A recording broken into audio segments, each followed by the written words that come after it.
Our next meeting, our next appointment is Attorney Brian Fitzgerald, and he'll be coming to talk about Elmcrest Country Club RE Chapter 61B waiver. Welcome.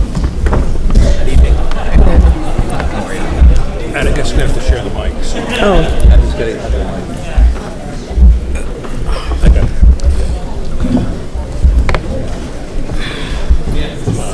Does Billy need the mic right now, or do you want to? Well, if you put it in between, that'll work.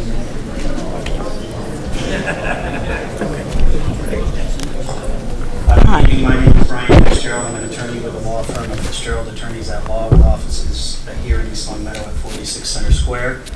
I am here this evening on behalf of AC Management Group, LLC, which currently holds the note and mortgages pertaining to Elmcrest Country Club. There was a foreclosure which took place on January 26th this year. We are here before you with respect to a request for a waiver of notice as it pertains to the 61B, Chapter 61B lien. The property is currently assessed in accordance with Chapter 61B, which is for a recreational tax lien.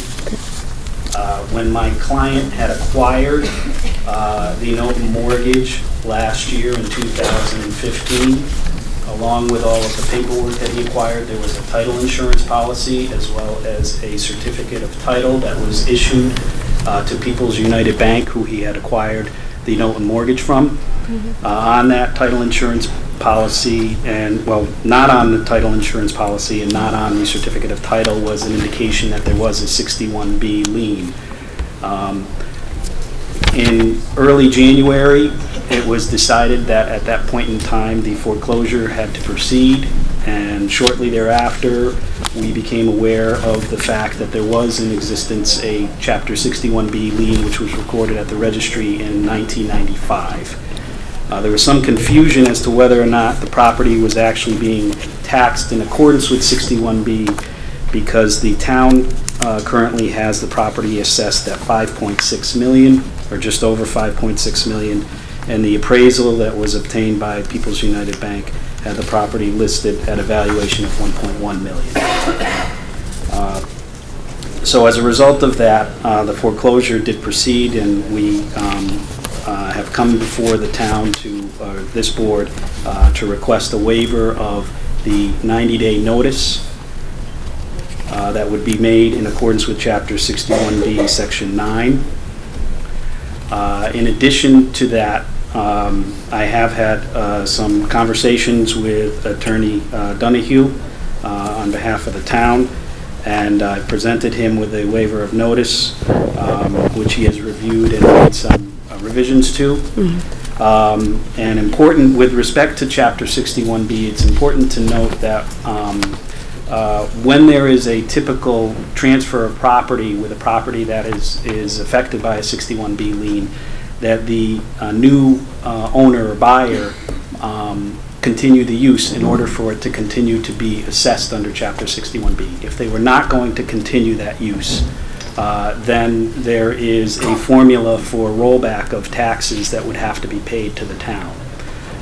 With respect to the buyer, who was the successful bidder at the auction on January 26th, they currently have filed an affidavit of continued use with the Board of Assessors, so their intent is to continue the use as a golf course, which means that it would still conform with the recreational use of Chapter 61B.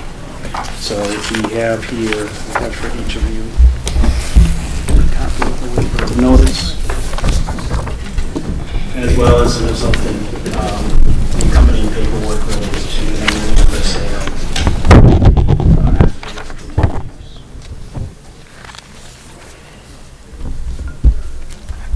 Thank you. Can they change the use later on down the way? If they change the use, if the buyer were to intend to change the use, they have to notify the town, and then the town would have what's called a right of first refusal to purchase the property. Does anybody else have questions? Other questions?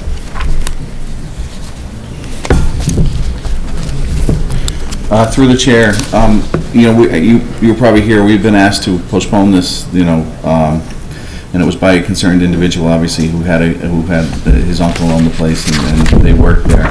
Now, if in my mind, I can see if an owner or the former owner, you know, asked to postpone it, but I guess I'm having trouble with the differentiation between someone who has an interest because it was his uncle's wish and someone who actually was an owner. And I don't know if you can clarify that as far as rights of requesting things, you know, rights of requesting the ability to delay this. It would either have to come through the owner themselves, or in terms of delaying it, it would have to come through the owner. The prior owner? The prior owner, yes. Okay. Billy, do you have something? No. Okay.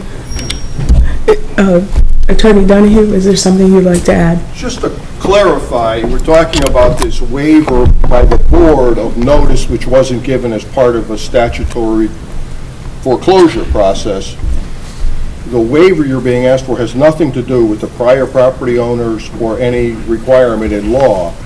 It's a request by the attorneys representing the buyers of this property for the board to waive the deficiency in that notice so that they are able to get a title insurance policy which will allow them to purchase the golf course and open it as a golf course under the new ownership. But there's no, you could deny, you don't have to wait for an approval from anybody else if you wanted to. If you're in favor of signing the waiver, you can. All the waiver is saying is that the Board of Selectmen for itself is waiving the notice it, as a board, was required to get as part of the foreclosure. It doesn't affect the notices that were required to be given to the other boards in town. And in addition to that, it says there's a requirement that both the waiver of notice and the affidavit of continued use be recorded at the Registry of Deeds. If those two items are not recorded at the Registry of Deeds, then the waiver is null and void. If I may, through the chair, Jim, the dilemma I'm having here is obviously it's a golf course, so I would think that the owner would want to get up and running fairly soon, you know, in a timely manner because they've got a lot of money invested in this and invested in our town. So that's another dilemma. Is a 90-day wait, just in my opinion, would put an undue strain on the new owners. I'm just trying to, you know, do you have any? Go ahead. Just to clarify, I'm not a golfer, so I have no interest in whether this continues. The purpose here is to, what really happened, the underlying facts. The statute requires at a foreclosure sale that a specific notice be given to the town. And whoever was conducting that sale didn't make that notice. And now in order to honor the foreclosure sale, that failure has to be cleared up. The attempt to clear it up is the waiver that they're asking the board to do. My understanding from speaking with the assessors, principal assessor, and the chairman of the board is here as well, is that since the use of the golf course isn't going to change, the point raised by the family member prior to this during Citizen Speak Out that the town would purchase isn't going to happen in any event, because without the change in use, the right of the town to first refusal or to purchase never comes into existence. So the request here is for you to sign a waiver which would allow the purchasers to presently purchase the property rather than having to wait an extended period of time or redo the sale in order to be able to clear legal title to the real estate. I hope that answers the question.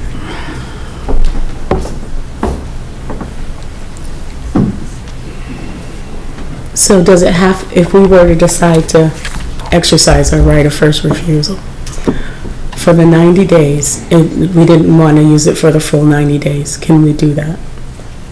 Just to honor what the gentleman was saying here. Because this is a foreclosure sale, Madam Chairman, it's not really subject to the 90-day notice requirements of Section 9.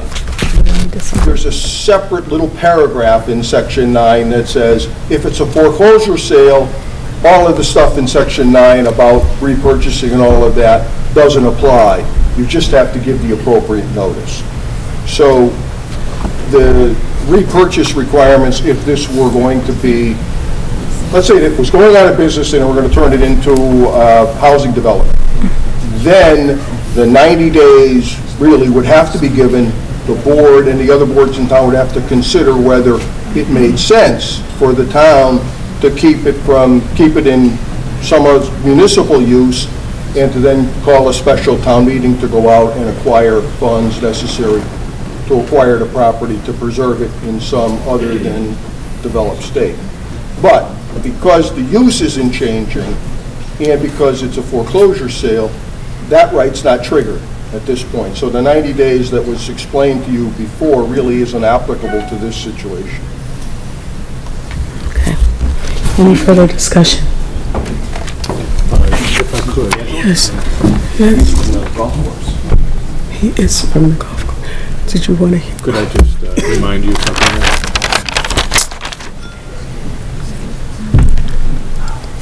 Attorney Donahue was saying that if the town were to try to purchase it but was not going to change the use, that means the town would not have the right of first refusal. Is that correct? If the use were to change, that's what would trigger the right of first refusal. So, and there is no change of use. There is no change of use. Also, you came before the board back in January to December to request some sort of a lien or something on the alcohol license. It was a pledge of the liquor license. The pledge of the liquor license. So at that time, you notified the board that there was going to be some type of auction coming up, or was that not? That had not been determined at that point in time. Thanks. So.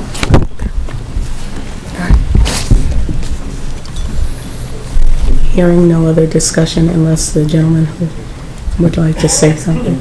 In my opinion, sign it. I mean, the best thing that could happen is for Come talk to the mic, please. the best thing that could happen is this. Yeah, you have to say your name and your address. Craig Coles, 36 East Circle Drive. Thank you, Craig. Been an Elmcrest member for quite a few years. Best thing that could happen is for these new owners to be able to get this paperwork signed so they can open April 1st. Okay. Thank you. All right, is there any further discussion? Do you own he was an owner of the property? No, he's a member. Then that was my mistake. I apologize. That was my mistake.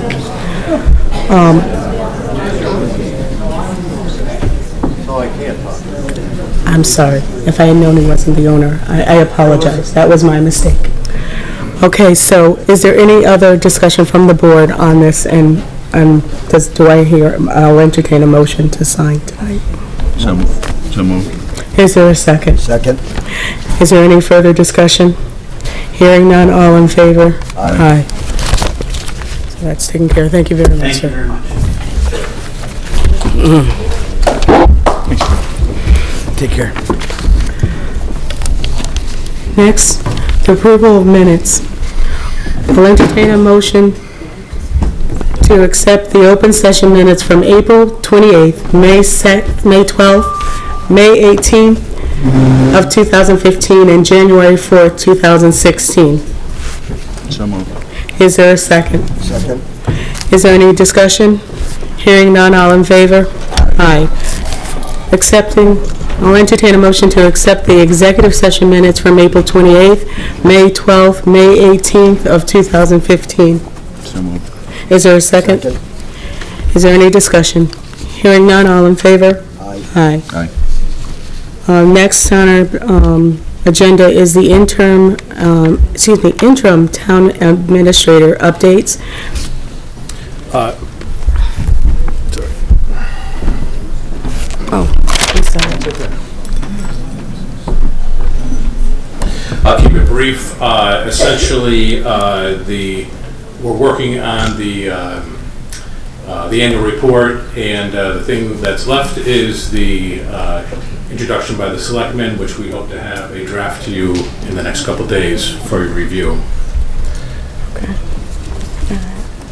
And the old fire station, by law, we're required to offer it to any town department that may have use for it. So we've had some departments express interest in it. We will have to give them a tour of the facility and then talk to the building maintenance folks to see what would actually be required to renovate that building for use in the town. Right now, the JCs have shown an interest in that. I'll be meeting with them this week to discuss their interest in that also. Okay, thank you.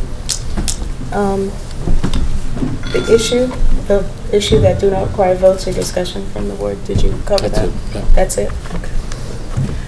All right, the next is the interim town manager's contract. We don't have a town manager. I'm sorry, interim town administrator contract. What? The interim town administrator's contract. Termination.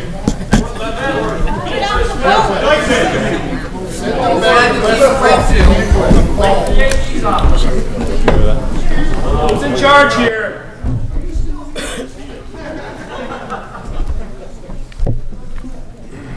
I make a motion that the board hire Greg Neffinger as permanent town administrator, and for Angela Ford to negotiate a contract to be considered with the signatures of 2 board members. Is there a second? Second. Second. All in favor? There's discussion. First of all, through the chair, when we put this contract out to bid, the prerequisite was that the person who got the interim town administrator job was not eligible for the permanent town administrator. That was Selectman Thorpe's idea, put that in the contract. Now they're doing an about face and hiring our interim town administrator, which I think is bull crap.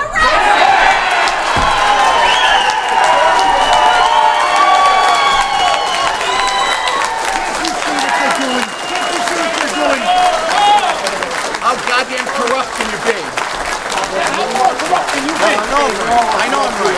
Yeah, you're right.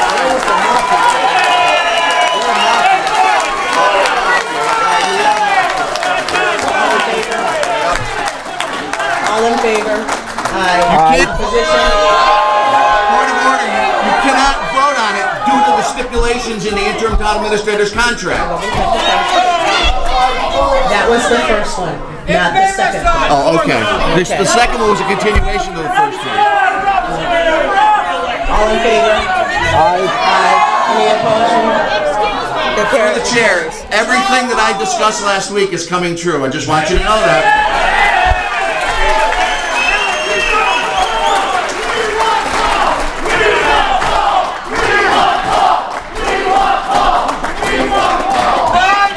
If I may.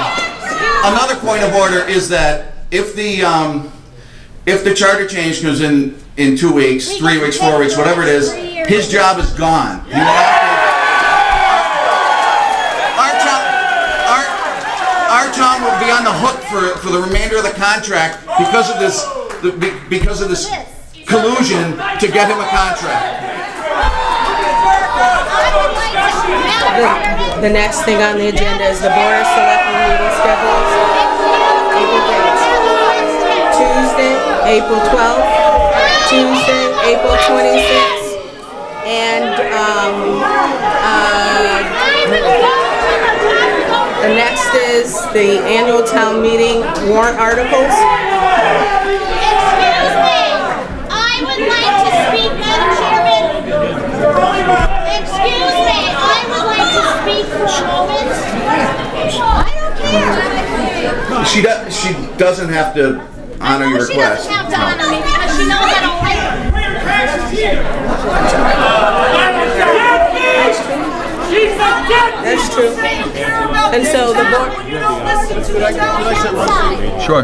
the rest of I mean, I don't talk to me. Madam Chairman, Can I say one thing to this audience? yes, I will say, I appreciate that you seem to have some strong feelings.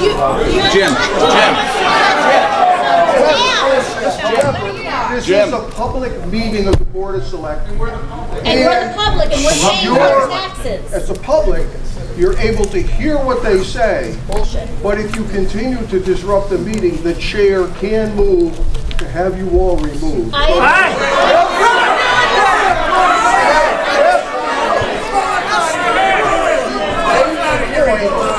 Because she won't listen to us. I would simply like to ask a question of clarity. That is all I'm asking. How do you smirk when the town's not here? that's not a smirk. I would ask a So question the of Board of clarity. Selectmen meetings for April dates are April 12th, Tuesday, April 12th, and Tuesday the 26th. I'm gonna have to change the 26th. The one on the 26th. The annual town meeting warrant articles. Where is our? Where is it? What sergeant played the threat? That's what I want to know. In public, what sergeant played the threat? The annual town meeting warrant articles. Where did our? Do you want to go over the warrant articles? Paul. No, Mike. No, you keep that one. This guy makes it sure. Doesn't the huge paycheck off our back when that charter goes down? We want to know who's what. We can't. They're about to freaking give him a contract. Oh, well, there. To the board, you have in your packet the warrants that have been given to date. The articles for the warrant, I should say, and those are there for your review. And you should get back with any warrants that the Board of Selectmen would be interested in sponsoring articles for the warrants, and also you need to set a date also for the warrants to be closed. Okay. Thank you. If I may, through the chair, there was a warrant item that I had talked to our town accountant, Sarah Menard, about, which would be a placeholder to cover the potential of paying the police chief, and as in the sunset clause of his contract. And when I talked to her about whether it was put in there, she told me you didn't put it in. I don't know if is it in there now. We don't have anything formally organized right now, so nothing has been put in. Well, why wouldn't you put just a placeholder in? I mean, you know that's hanging out there. We got $135,000 or so, hanging out there that we're going to probably owe. If we don't fund it at the town meeting, then chances are we're going to get sued. That's a very good question. And we have many placeholders right now in the proposed draft warrant, many placeholders for articles. For instance, Article 1 is going to be the budget. Article 4 is going to be capital planning. Those are placeholders right now. So there's many placeholders right now for various articles that will be in the final warrant. But is there a placeholder through the chair for this warrant item that I was discussing? Well, I'm sure he'll put it in. Oh. You've asked for him to put it in, and he will put it in. The next is the community funds scholarships. You've all received copies of those. If at the next meeting you can deem who your winner would be of those scholarships, that would be great. Name change from ELM Care Group LP Emeritus at East Long Meadow to Brookdale East Long Meadow 74 Parker Street. I'll entertain a motion to approve the change in food applications that have already been approved by Amy Kotowski, our health agent. Second. It's moved and seconded. Is there any discussion? No. Hearing none, all in favor? Aye. Aye. The next is a request from Gaziano Gardens for their 10th annual garden party on Saturday, March 19th from 11 a.m. to 3 p.m. They are asking for a temporary food service permit, and the applications have been approved by Amy Petrosky, our health agent. Is there a motion? So moved. Is there a second? Second. Is there any discussion? Hearing none, all in favor? Aye. Next is a request from St. Michael's K or C. Yeah, it says K or C. Okay, so K or C for a one-day liquor license, beer and wine on Friday, March 18th from 5:30 to 8 p.m. at St. Michael's Community Center at 53 Summers Road in conjunction with their Linton Reflection to benefit the local food pantry. Insurance is on file. Is there a motion? So moved. Is there a second? Second. Is there any discussion? Hearing none, all in favor? Aye. Notifications of the Mass State Lottery Commission. Application for a Keno license from Mario's Cafe Ambiance located at 60 Shaker Road. The next is a request from Bay Path University located at 1 Dinsville Road. One-day liquor license, beer and wine on Tuesday, March 22nd from 5:30 to 7:30 p.m. at Bay Path in conjunction with their admission event. Insurance is on file. Is there a motion? So moved. Is there a second? Any discussion? Hearing none, all in favor? Aye. Aye. The motion carries.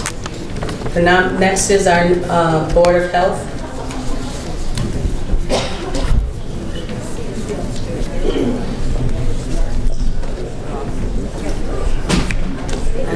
We do this every year, the nomination of animal inspectors, Tom O'Connor and Melissa DeFino Largasi. I'd like to make a motion to put them back in again this year for animal inspectors. So moved. Is there a second? Any discussion? All discussion? No discussion. I think they're doing a fine job. Yeah. So, all in favor? All in favor? Aye. Any opposed? I said aye. Okay, Next. motion passed. Next is Town Council.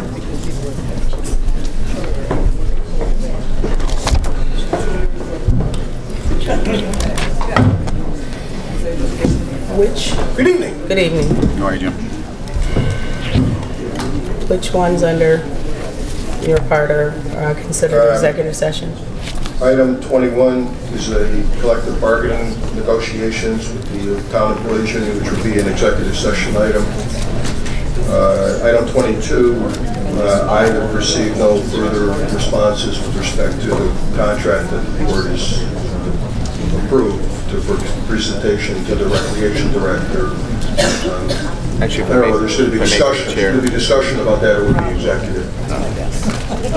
It was just a timeline thing from his attorney. It should be executive. Okay.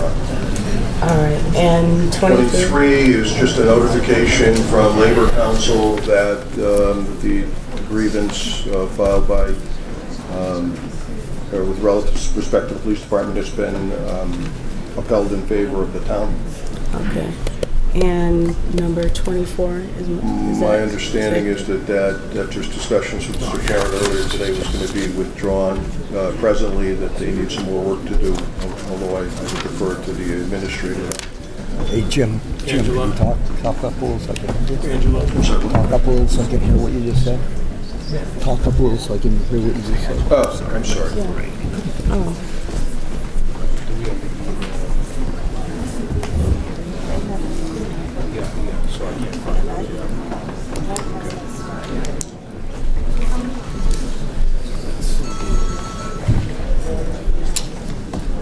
I have an email from Bob Parent that he asked me to read.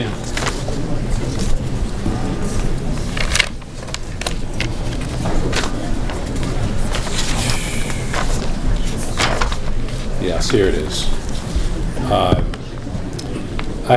This is from Bob Parent to the Board of Selectmen. I had a productive meeting with Don Soja of 124 Kibbe Road today regarding a one-to-one land swap that would exchange about 1 acre of property that he owns at the rear of 124 Kibbe Road for the same acreage of property that the town owns adjoining his property to the rear of the Summers Road landfill area. We'll have a number of details to tie down in the next 2 months, but we should be ready to present this to the town meeting voters for for approval in May. And then he asked me to make sure we put it on the executive agenda later on, so that's, and he'll be speaking to Attorney Donahue. So no action needs to be taken. no actions on that. Yeah. Did you want to do anything?